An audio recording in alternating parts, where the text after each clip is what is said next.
বিদ্যার দেবী সরস্বতীর পুজোয় ব্রতী হবে সবাই। তবে সরস্বতী পুজোর আগে এক অনন্য চমক নদিয়ার নবদ্বীপে।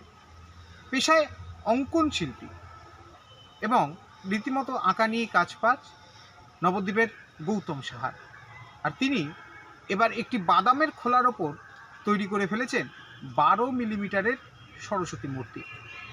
এর আগে সর্ষের দানা কিংবা বিভিন্ন রকম কাজে তিনি কিন্তু এই তার শিল্প সত্তা ফুটিয়ে তুলেছিলেন।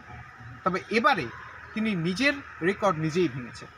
একেবারে একটি বাদামের খোলার ওপর মাটি দিয়ে রং তুলি দিয়ে 12 মিলিমিটারের এই সরস্বতী মূর্তি তৈরি করে তাক লাগিয়েছেন। তবে শিল্পীরা এখনও সেভাবে প্রসার পাচ্ছে না, মিলছে না কোনো আর্থিক অনুদান।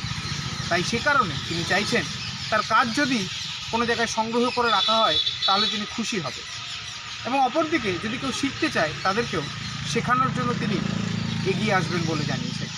তবে সরস্বতী পুজোর আগে এই 12 মিলিমিটারের সরস্বতী মূর্তি দেখার জন্য নবদ্বীপের শহরে ভিড় করছে 8 থেকে 80 সকলেই।